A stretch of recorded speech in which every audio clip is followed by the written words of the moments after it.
आज तो कुछ ज्यादा ही गर्मी हो रही है, ऊपर से ये साड़ी। अब जल्दी से ऑनलाइन 3-4 कॉटन के सूट ऑर्डर कर देती हूँ। इन पूरी गर्मियों में कॉटन के सूट ही पहनूंगी। हाथों में कुछ सामान लिए पंक्ति जल्दी जल्दी घर आती है। घर आते ही पंक्ति हॉल का एसी चालू करके आराम से सोफे पर बैठ जाती है। अब जाकर थोड़ा सुकून मिला इस एसी की हवा में बैठकर। रवीना, रवीना, जरा एक गिलास पानी ले आओ, बहुत प्यास लग रही है। ये लो पंक्ति, ये क्या तुम नॉर्मल पानी लेकर आई हो? अरे मैं बाहर से आई हूँ, जरा ठंडा पानी तो लेकर आती। लेकिन गर्मी में बाहर से आती ठंडा पानी नहीं पीते हैं। अरे यार, तुम क्यों बार बार मुझे ज्ञान देने लग जाती हो? प्लीज ठंडा पानी लेकर आओ ना। रवीना किचन से ठंडा पानी लेकर आती है और पंक्ति को देती है, जिसे पीकर पंक्ति रिलैक्स होती है। पंक्ति शहर की पली बड़ी लड़की थी, तो वहीं रवीना गांव की, जिसके चलते रवीना को हर छोटे बड़ी चीजों का हमेशा काफी ख्याल लगता था। तो वहीं पंक्ति थोड़ी लापरवाह थी। समय गुजरता है और अब गर्मी काफी ज्यादा बढ़ चुकी थी। रवीना बहू, आज तो तूने खाने में काफी बनाया है। तो रही शिमला मिर्च, पत्ता गोभी की सब्जी और आज चावल भी काफी सारे बनाए तूने। गर्मी के मौसम ने ही तो तुरई, शिमला, खीरा गर्मी में ही फायदा करती है। पता है, इसमें भरपूर मात्रा में पानी होता है और गर्मियों में तो अक्सर शरीर में पानी की कमी हो ही जाती है। उसे पूरी करने के लिए हम तो हमेशा इसी तरह की सब्जियां खाते हैं। पंक्ति बहू, तू हर बार गेट की तरफ क्या देख रही है? चल खाना शुरू कर। मैं ये सब नहीं खाऊंगी। मैंने अपने लिए अलग से गर्मियों का खाना ऑर्डर किया है। अब जब तक गर्मियां रहेंगी तो मैं तो वही खाऊंगी। पंक्ति इतनी बोल ही रही थी कि तभी घर की डोरबेल बजती है। पंक्ति जल्दी से दरवाजा खोलती है और डिलीवरी बॉय से अपना पार्सल लेकर वापस डाइनिंग टेबल पर आ जाती है और अपना ऑर्डर किया हुआ ग्रीन सैलेड खाने लगती है। अगर तुम्हें सलाद ही खाना था तो मुझे बता देती, बाहर से मंगवाने की क्या जरूरत थी? और ये तो दिखने में भी काफी महंगा लग रहा है। कितने का मंगवाया तुमने ये? सिर्फ 400 रुपए का है। और ये कोई ऐसा वैसा सैलेड नहीं, इसके अंदर latest, broccoli, cherry, tomato, Spanish और भी कई तरह की वेजेस हैं जो गर्मियों में हमारी हेल्थ के लिए बहुत अच्छी होती हैं। ये सब तो मंडी में भी मिल जाता है। तू मुझे बता देती, शाम को मैं आते हुए ले आती। जो चीज घर में बन सकती है उसके लिए फिजूल खर्चा क्यों करना? कहाँ तक सही है? सबकी बात सुनकर भी पंक्ति अपनी सलाद खाती है और साथ में जूस पीती है। गर्मी के शुरू होते ही गांव से आई रवीना गर्मी में खाए जाने वाले काफी सारे ठंडे ठंडे पकवान बनाती है। जब से गर्मियां शुरू हुई हैं, कुछ भी ठंडा पीने के लिए नहीं बनाया। मैं एक काम करती हूँ, आज सबके लिए सत्तू का शरबत और आम पन्ना बना देती हूँ। इन शहरी लोगों ने तो ऐसी चीज पी नहीं होगी। जब गांव का आम पन्ना और सत्तू का शरबत पियेंगे ना तो इन्हें गर्मी से असली राहत मिलेगी। रवीना अपने गांव के तरीके से सबके लिए सत्तू का शरबत और आम पन्ना बनाती है, जिसे पीकर उसके ससुराल वालों को काफी ज्यादा अच्छा लगता है। मैंने तो आज तक सिर्फ सत्तू के शरबत के बारे में सुना था, पहली बार पी रहा हूँ। ये काफी ज्यादा टेस्टी है। मैं जब अपनी नानी के गांव जाया करती थी तो वो मेरे लिए हमेशा आम पन्ना बनाती थी। आज मुझे रवीना बहू ने अपनी नानी के हाथ के आम पन्ने की याद दिला दी। बहू, अब जब तक गर्मी है तब तक तू हर रोज हमारे लिए आम पन्ना और ये सत्तू का शरबत बनाना, ठीक है? रवीना भी अपनी ससुराल वालों के साथ बैठकर गर्मियों में इस ठंडे ठंडे शरबत को एंजॉय करती है। तभी पंक्ति बाहर से ढेर सारी समर ड्रिंक्स की बोतल और साथ में एक ब्लैक वाटर बॉटल लेकर आती है, जिसे देख। अरे पंक्ति बहू, ये तू इतनी सारी जूस की बोतल क्यों लेकर आई है और ये तेरे हाथ में काले पानी की बोतल क्या कर रही है? ऐसा लग रहा है जैसे इसके अंदर नाले का पानी भरा है। माँ जी, ये सारे जूस आउट ऑफ इंडिया के हैं और काफी ज्यादा टेस्टी और रिफ्रेशिंग हैं। समर्स में इनकी काफी डिमांड चल रही है और ये कोई गंदा पानी नहीं है, बल्कि ये तो है ब्लैक वाटर। लेकिन पंक्ति, तुम्हें ब्लैक वाटर लेने की क्या जरूरत थी? जानती हो ना ये कितना महंगा आता है। कम से कम एक बोतल 1500 से 2000 रुपए के बीच में होती है। ब्लैक वाटर हमारे मेटाबॉलिज्म सिस्टम को काफी अच्छा रखता है और बॉडी को डिटॉक्स भी करती है। लेकिन सिर्फ पाचन क्रिया को सही करने के लिए तुमने इतने पैसे खर्च कर दिए? अरे ये बोतल तो एक बार में ही खत्म हो जाएगी। पंक्ति, अगर तुम्हें पाचन क्रिया सही करने के लिए ही कुछ पीना था तो मुझे बता देती। पता है माँ जी, हम हर गर्मियों के मौसम में अपने गांव में मिट्टी के मटके में ढेर सारा पानी डाल उसके अंदर चुकंदर, गाजर, आंवला, नींबू, पुदीना, धनिया डालकर उसका पानी बनाकर पीते थे। और ये सारी चीज तो घर में भी रखी हुई है। तुमने तो बेफालतू में इतने पैसे बर्बाद कर दिए। कोई पैसे बर्बाद नहीं किए मैंने। जैसे तुम्हें तुम्हारे गाँव का तरीका पसंद है, वैसे मुझे मेरा ये शहरी तरीका बढ़िया है मुझे सिखाने वाली। इतना कहकर पंक्ति अपनी सारी जूस की बोतल और ब्लैक बॉटल लेकर अपने कमरे में चली जाती है। आज रात के गर्मी के पकवानों में रवीना दही भल्ले, पांता भात और सबके लिए मट्ठा बनाती है। रवीना बहू, तू तो आए दिन हमें गर्मी में कितने ठंडे ठंडे पकवान खिला रही, वरना हर साल की गर्मी तो बस रोटी सब्जी खाने में ही गुजर जाती थी। वैसे ये क्या बनाया है तूने? ये चावल के अंदर इतना सारा पानी क्या कर रहा है? माँ जी, इसे पांता भात कहते हैं। पहाड़ी इलाकों में लोग बड़े चाव से इसे खाते हैं। इस गर्मी में हमारे पेट को काफी ठंडक देता है और सेहत के लिए भी काफी फायदेमंद है। इससे बढ़िया दही भल्ले मैंने आज से पहले कभी नहीं खाई। और ये लस्सी, आहा, क्या टेस्टी लस्सी बनाई है तुमने। आखिरकार बीवी किसकी हो? अरे ये सब तो मेरी बहू का कमाल है। माँ जी, ये तो कुछ भी नहीं है। कल तो मैं सोच रही हूँ कि आप लोगों के लिए पूरी और आम रस बनाऊं। मुझे तो आमरस काफी पसंद है। जब छोटे थे तो हमेशा दादी माँ बनाकर दिया करती थी, लेकिन उनके जाने के बाद आमरस तो पीना बंद ही हो गया। कोई बात नहीं, कल का मुझे बेसब्री से इंतजार है। मेरे लिए तो तुम 10-12 पूरी बनाकर रखना। गांव की रहने वाली रवीना घर में ही मौजूद चीजों से अपने ससुराल वालों के लिए आए दिन कई तरह के ठंडे ठंडे पकवान बनाती। कभी दही की सब्जी, तो कभी मट्ठा, तो कभी ठंडे ठंडे शरबत। वहीं दूसरी तरफ शहर की पंक्ति गर्मी में ठंडे पकवान तो खाती, लेकिन पैसे भी खूब उड़ाती। अच्छा हुआ मैं फ्रूट्स लेने के लिए इस मॉल के अंदर आ गई, वरना बाहर इतनी धूप में खड़े होकर ठेले वाले से फ्रूट्स लेने पड़ते। यहाँ देखो मॉल में सारे फल कितने ज्यादा फ्रेश है और तो और कितने साफ सुथरे भी हैं। रवीना कम से कम 3 से 4 हजार रुपए खर्च करके मॉल से आम, स्ट्रॉबेरी, कीवी, तरबूज और पपीता जैसे फल, जिन्हें गर्मी में काफी खाया जाता है, उन्हें लेकर घर आती है। लेकिन जैसे ही उन सबको काट कर खाती है तो वो सब काफी ज्यादा फीके निकलते हैं। वो बाकी घर वालों को भी वो फीके फल बिल्कुल पसंद नहीं आते। पंक्ति बहू, तू भी सच में हद करती है। अगर तुझे फल लेने ही थे तो मेरे साथ शाम को मंडी चलती, बिल्कुल ताजा फल दिलाकर लाती तुझे। 500 रुपए में तुझे सब मिल जाते। और तो और अगर खराब या फीके निकलते तो फल वाला उन्हें बदला कर भी देता। तू तो बस पैसे उड़ाने में लगी हुई है। माँ बिल्कुल ठीक कह रही है पंक्ति। तुम आजकल हद से ज्यादा खर्च कर रही हो, खाने से लेकर पीने तक हर चीज। पता है, तुमने मेरा क्रेडिट कार्ड का पूरा बैलेंस ही खत्म कर दिया है। ऐसे ही समय गुजरता है और आज शोभा का जन्मदिन होता है। अपनी सास को जन्मदिन पर तोहफा देने के लिए रवीना एक बड़ी सी दुकान से 5,000 रुपए की साड़ी खरीद कर लाती है। माँ जी तो ये साड़ी देखकर खुश हो जाएंगी। अच्छा हुआ कि अपने गांव के तरीकों से मैंने हमेशा अपने ससुराल वालों को ठंडे ठंडे पकवान खिलाए हैं और अपने पति के पैसों की बचत की। तभी तो आज मैं माँ जी के लिए साड़ी ले पाई। ओह नो, मेरा तो पूरा अकाउंट खाली हो गया। क्रेडिट कार्ड में भी पैसे नहीं है और तो और वॉलेट में भी सिर्फ 100 रुपए पड़े हैं। अगर इनसे पैसे मांगे तो ये काफी गुस्सा करेंगे। उन्होंने मुझे जो भी पैसे दिए थे वो सारे मैंने खत्म कर दिए। अब क्या दूं मैं माँ जी को। शोभा के दोनों बेटे रात में बाहर से केक लेकर आते हैं और अब शोभा सबके साथ मिलकर केक काटती है। केक काटने के बाद रवीना अपनी सास को अपनी लाई हुई साड़ी देती है, जिसे देख शोभा काफी खुश होती है। ये तो वही साड़ी है जो मैंने दिन में दुकान में देखी थी, लेकिन थोड़ी महंगी होने की वजह से मैं खरीद नहीं पाई थी। तो मेरी पसंद का कितना ख्याल रखती है। मुझे तेरा तोहफा बहुत पसंद आया। माँ जी, मेरे पास आपको देने के लिए कुछ भी नहीं है। सॉरी, मेरे सारे पैसे खत्म हो गए। इसमें माफी मांगने की क्या बात है। तुम सब मेरे साथ हो, यही काफी है मेरे लिए। मुझे कोई तोहफे नहीं चाहिए, लेकिन हाँ, इससे तुझे एक बात तो समझ आ गई होगी कि बचत करना कितना जरूरी है। तू हर दिन बाहर के खाने पीने में कितने पैसे उड़ाती थी। यहाँ तो बात सिर्फ मेरे तोहफे की थी, लेकिन अगर कल को किसी जरूरी चीज में तुझे पैसों की जरूरत आ पड़ी तो फिर तू क्या करेगी। हाँ पंक्ति, जो चीज हमें घर में आसानी से मिल सकती है, हम बना सकते हैं, तो उसके लिए क्यों फिजूल खर्ची करना। ये तब अच्छा लगता है जब हमें कोई चीज बनानी ना आती हो या उसे बनाना काफी मुश्किल हो। हाँ, आप लोग ठीक कह रहे हैं। मैं पैसे खर्च करके इतनी चीज लाती थी और एक भी चीज काम की नहीं निकली। सच कहूँ तो उस दिन का खाया वो सैलेड मुझे बिल्कुल पसंद नहीं आया। वो ब्लैक वाटर भी बिल्कुल आम पानी की तरह था। और उस दिन मेरी वो महंगी वाली आइसक्रीम के सामने तो रवीना की बनाई हुई कुल्फी ज्यादा टेस्टी लग रही थी। और वो सारे फल भी बेकार निकले। अब से मैं भी बचत करूंगी। पंक्ति की बात सुनकर घर में सभी लोग काफी खुश होते हैं, जिसके बाद अब पंक्ति भी रवीना की तरह ही घर में गर्मियों में ढेर सारे तरीके के ठंडे ठंडे पकवान बनाती है और जितनी हो सके उतनी अपने पैसों की बचत भी करती। तो दोस्तों, जैसा कि आपने देखा, इस कहानी का नाम था गर्मी में गांव वर्सेस शहरी बहू के ठंडे पकवान।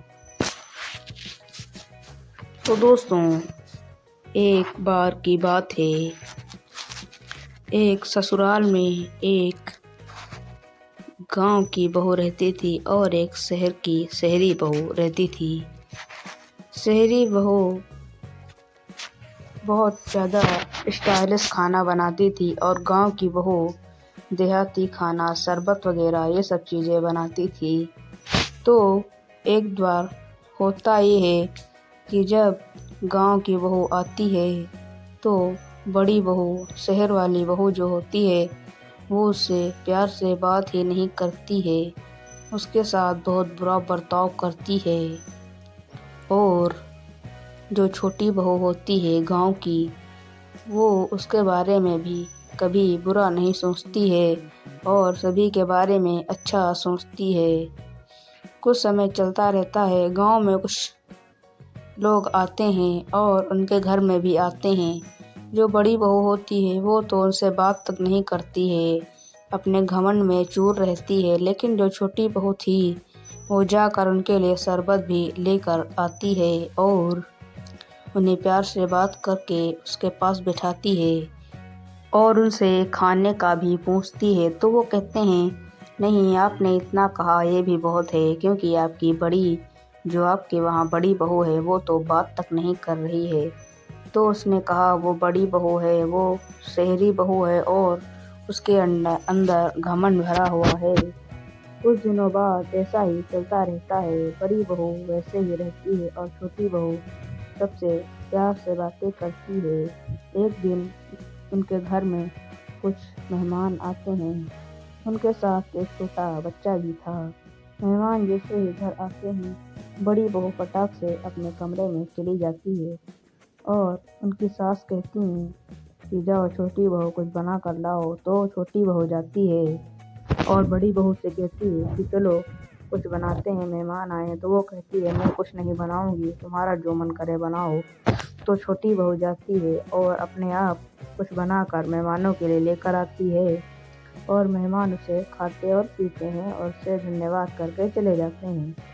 तो दोस्तों, आपको कैसी लगी हमारी ये कहानी? अगर आपको हमारी ये कहानी पसंद आई हो तो वीडियो को लाइक करके चैनल को सब्सक्राइब जरूर से कर लीजिए, ताकि हम आपके लिए ऐसी ही कहानी लेकर आते रहेंगे।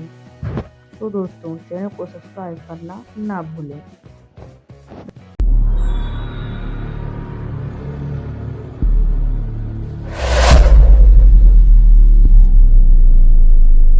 जब देखो शोर और गर्मी है। भगवान, ऐसा लगता है कुछ दिनों में मुझे क्लस्ट्रोफोबिया हो जाएगा। भाभी, मेरा मैंगो शेक कहाँ है? जल्दी से लाइए। इन लोगों ने तो नाक में दम करके रख दिया। पूरे मोहल्ले में 4-4 मंजिल के घर हैं, लेकिन हमारा ही 1 मंजिल का घर है। न सुख न शांति और प्राइवेसी नाम की तो चीज ही नहीं है। हाँ, ला रही हूँ, 2 मिनट। आखिरकार क्यों अपने 1 मंजिल वाले ससुराल में शालू इस कदर परेशान हो रही थी? इसलिए क्योंकि इसके परिवार में ज्यादा लोग थे, या फिर इसलिए कि उसे अपने पति के साथ बिताने का मौका नहीं मिलता था, या फिर कोई और ही कारण था? आइए इसे जानने के लिए कहानी में थोड़ा पीछे चलते हैं। मनोरमा बहन पड़ोस वाली शांति बता रही थी कि आपकी बेटी का रिश्ता तय हो गया। सुनने में आया है कि जहां उसका रिश्ता तय हुआ है वहां के पूरे मोहल्ले में सभी के 4-4 मंजिल वाले बड़े बड़े घर हैं। हमारी शालू के तो भाग खुल गए। एक तो इतना अच्छा मोहल्ला, ऊपर से इसका घर भी 4 मंजिला वाला। आंटी जी, पहले तो मैं शादी नहीं कर रही थी, फिर मैंने सोचा जब 4 मंजिल वाला घर मिल रहा है तो क्या ही बुराई है। बिल्कुल टॉप फ्लोर पर रहूंगी मैं, प्राइवेसी भी मिल जाएगी और ज्यादा शोर शराबा भी नहीं होगा। सभी लोग बैठकर हॉल में काफी देर बात करते हैं, जिसके बाद अब कलावती अपने घर चली जाती है और शालू अपने कमरे में। हम कब तक अपनी बेटी से ये बात छुपाएंगे? मेरे ख्याल से अब उसे ये बात बता देनी चाहिए। अगर हमने उसे ये बात बता दी तो वो रिश्ता तोड़ देगी। वैसे ही वो इतनी मुश्किल से इस शादी के लिए मानी है। मनोरमा और रंजीत दोनों अपनी बेटी से कुछ ऐसा छुपा रहे थे जिसे जानकर शालू यह रिश्ता तोड़ सकती थी। आखिर वो क्या चीज थी? आइए इसे जानने के लिए कहानी में बने रहिए। समय गुजरता है और शालू की अनुराग नाम के लड़के से शादी हो जाती है। अनुराग शालू गाड़ी में बैठ कुछ देर में 4 मंजिल के मकान से भरे एक बड़े से मोहल्ले में पहुंच जाते हैं। पूरे के पूरे मोहल्ले में 4-4 मंजिल वाले कितने बड़े बड़े और शानदार घर हैं। इसमें से मेरा ससुराल कौन सा होगा? कहीं वो वाला तो नहीं? अरे नहीं, वो तो ज्यादा खास नहीं है, शायद ये वाला या वो ब्राउन वाला टाइल वाला। कोई भी हो, है तो 4 मंजिल का ही। थोड़ी देर में गाड़ी रुकती है और अब शालू और अनुराग गाड़ी से उतरते हैं। उस 4 मंजिल वाले मोहल्ले में बने 1 मंजिल वाले घर पर जाती है, जिसे देख। मोहल्ले में 4-4 मंजिल वाले घर हैं और एक यही घर है जो सिर्फ 1 मंजिल का है। किसका होगा ये घर? क्या सोच रही हो शालू? यहाँ सामने तो सिर्फ 1 मंजिल वाला घर है, हमारा तो 4 मंजिल वाला घर है ना। पूरे मोहल्ले में 4 मंजिल वाले मकान हैं, लेकिन हमारा मकान 1 मंजिल वाला ही है। ये सामने वाला ही तो घर है हमारा। क्या कहा तुमने? अपने पति की बात सुन शालू को बहुत बड़ा शौक लगता है। अनुराग शालू को अपने एक मंजिल वाले घर में लेकर जाता है। सभी शालू का गृह प्रवेश करते हैं और शालू की नंद शालू को उसके कमरे में ले जाती है। मेरा ससुराल सिर्फ एक मंजिल का है, ये बात तो माँ पापा ने मुझे क्यों नहीं बताई? वो जानते थे अगर मुझे ये बात पता चली तो मैं शादी नहीं करूंगी। मम्मी पापा से तो मैं कभी बात ही नहीं करूंगी। हे भगवान, मायका भी एक मंजिल का ही था और ससुराल भी। कम से कम वहां पर सिर्फ मैं और मम्मी पापा रहते थे, लेकिन यहाँ तो मेरी जॉइंट फैमिली का ससुराल है। अब इन सबके साथ एक मंजिल वाले घर में कैसे रहूंगी? शालू इतना बोल ही रही होती है कि तभी शालू की जेठानी के दोनों बच्चे शालू के कमरे में आ जाते हैं और बेड पर कूदने लगते हैं। बच्चों, ये तुम दोनों क्या कर रहे हो? चलो उतरो बेड पर से। कोई ऐसे कूदता है क्या? चाची, आज हम आपके साथ ही सोएंगे और खेलेंगे भी। आपको कहानी आती है क्या? आप हमें कहानी सुनाना। हमने माँ को कह दिया कि हम नहीं चाची के साथ सोएंगे। हे भगवान, क्या मुसीबत है! अब ये दोनों बच्चे क्या हमारे साथ सोएंगे? जेठानी जी को भी अकल नहीं है क्या? एक मंजिल वाले घर में लाकर पटक दिया मुझे। सब मेरी जेठानी के दोनों बच्चे मेरे साथ सोएंगे। हो गई मेरी सुहागरात। शालू हमेशा से ही 4 से 5 मंजिल वाले ससुराल चाहती थी।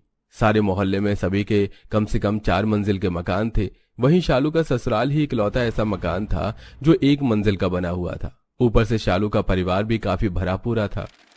बाप रे, कितनी ज्यादा गर्मी है इस 1 मंजिल वाले मकान में। अगर ये भी 4 मंजिल वाला मकान होता तो 4थी मंजिल पर जाकर ठंडी ठंडी हवा खाती। शालू, हमने हॉल में एसी लगा तो रखा है, तुम हॉल में क्यों नहीं आ जाती? आराम से एसी की हवा खाना बैठकर। इतने बड़े हॉल में इकलौता एसी होने की वजह से पूरा परिवार 24 घंटे एसी चलाकर उसके सामने ही बैठा रहता, जिसके चलते शालू अपने पंखे वाले कमरे में ही आकर बैठ जाती है। घर में ज्यादा लोग होने की वजह से आए दिन हमेशा किसी न किसी की बहस होती, तो कभी अनामिका के बच्चे घर में शोर मचाते फिरते। एक तो गर्मी से हालत खराब है और इन लोगों ने शोर कर करके सर में दर्द करके रख दिया है। कभी गर्मी, कभी शोर, तो कभी सबके होने की वजह से शालू अपने पति के साथ वक्त भी नहीं बिता पाती। मेरे साथ टाइम स्पेंड नहीं कर पाए तो क्या हुआ, लेकिन मेरे मनपसंद खाने की चीज तो लेकर आते हैं। अच्छा, वो चिली पोटैटो ले आए। अब जल्दी से इस प्लेट में डालकर अपने कमरे में ले जाती हूँ। अगर किसी ने देख लिया तो मांग मांग कर खत्म कर देंगे। शालू चिली पोटैटो छुपाते हुए अपने कमरे में उसे ले जा रही होती है कि तभी शालू की नंद आरती शालू को देख लेती है। अरे वाह भाभी, चिली पोटैटो! आपको पता है हमें चिली पोटैटो काफी पसंद है, थोड़ा सा दीजिए ना। आरती आधे से ज्यादा चिली पोटैटो लेकर अपने कमरे में चली जाती है। तभी अनामिका के दोनों बच्चे भी स्कूल से आ जाते हैं और शालू के हाथ में चिली पोटैटो देख उसे खाने की जिद करते हैं। बेचारी शालू चिली पोटैटो का चिली तक नहीं खा पाती। कुछ ही वक्त में शालू की आस पड़ोस में काफी अच्छी दोस्ती हो गई थी। शालू अपने पड़ोस में रहने वाली ही मेघा के 4 मंजिल वाले मकान में जाती है और बालकनी में खड़े होकर ठंडी ठंडी हवा खाने लगती है। यहाँ कितनी ज्यादा शांति है और सामने पार्क का व्यू भी कितना अच्छा है। ठंडी ठंडी हवा भी लग रही है। काश मेरा भी ससुराल 4 मंजिल का होता। ये तो सिर्फ कहने की बात है। इस 4 मंजिल वाले घर में काफी परेशान हूँ मैं। हर चीज के लिए ऊपर नीचे करना पड़ता है। बाहर से पहले भर भर के सामान लेकर आओ और उन्हें 4 मंजिल पर चढ़ाओ। बहुत मुश्किल है। इतना भी मुश्किल नहीं है। एक बड़ी सी रस्सी पर थैला बांध के लटका लो। जब भी सामान लाओ तो थैले में डाल दो और ऊपर जाकर थैला खींच लो। मेहनत भी नहीं लगेगी और काम भी हो जाएगा। अपने आसपास के 4 मंजिल वाले मकान को देखकर जहां शालू खुश होती, तो वहीं अपने 1 मंजिल वाले ससुराल से शालू काफी परेशान हो रही थी। शालू अपने कमरे में आराम कर रही होती है कि तभी शालू की नंद उसे मैंगो शेक बनाने के लिए बोलती है। शालू जैसे ही मैंगो शेक बनाने के लिए किचन में जाने लगती है कि तभी उसके फोन पर बैंक की तरफ से एक मैसेज आता है, जिसे देख शालू काफी खुश हो जाती है। मुझे 2 लाख का लोन मिला। इस लोन के लिए तो मैंने कुछ महीने पहले अप्लाई किया था। चलो अच्छा हुआ, अब मैं इन पैसों से एक और मंजिल का मकान बनाऊंगी और आराम से रहूंगी। और 1 महीने बाद तो मेरी जॉब लग ही जाएगी, तो धीरे धीरे लोन के पैसे भी चुका दूंगी मैं मजे से। जब भी मकान के लिए बोलती थी तो उनके पास पैसे नहीं होते थे। अब तो मैं आराम से मकान बनवा सकती हूँ। शालू उन लोन के पैसों से जल्दी अपने 1 मंजिल वाले ससुराल को 2 मंजिल वाले घर में बदल देती है और अब आराम से ऊपर वाले मंजिल पर रहती है। कितनी शांति है यहाँ। अब तो मैं यहाँ आराम से सो सकती हूँ। शुरुआत के दिनों में तो शालू आराम से दूसरी मंजिल पर रह रही थी, लेकिन अब जैसे जैसे दिन गुजरने लगते हैं तो उसे अब उस दूसरी मंजिल वाले मकान से दिक्कत होने लगती है। कितनी शांति है यहाँ, बिल्कुल भी अच्छा नहीं लग रहा। नीचे कितना शोर शराबा होता था और नीचे के काम के साथ साथ ऊपर के सारे काम भी मुझे ही करने पड़ते हैं। जेठानी जी तो बच्चों को संभालने में लगी रहती। जब से ये ऊपर वाला फ्लोर बना है मेरा ही काम बढ़ गया है। हे भगवान, मेरे तो पैर ही दुखने लग गए ऊपर नीचे करते हुए। कभी इस सामान के लिए ऊपर जाओ तो कभी उस सामान के लिए नीचे जाओ। कभी अपने अकेलेपन तो कभी ऊपर नीचे बढ़ते काम के चलते शालू काफी परेशान हो चुकी थी।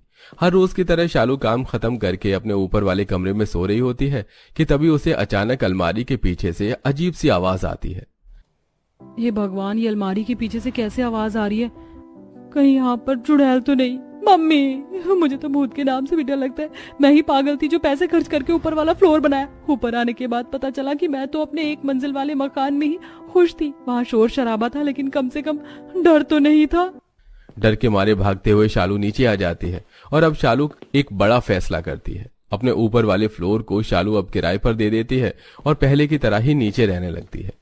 कुछ दिनों में शालू ने जो जॉब के लिए अप्लाई किया था वहां से भी उसे अप्रूवल मिल जाता है और अब शालू सुबह से शाम तक जॉब करती है और रात को आकर खाना वाना बनाकर आराम से सो जाती है।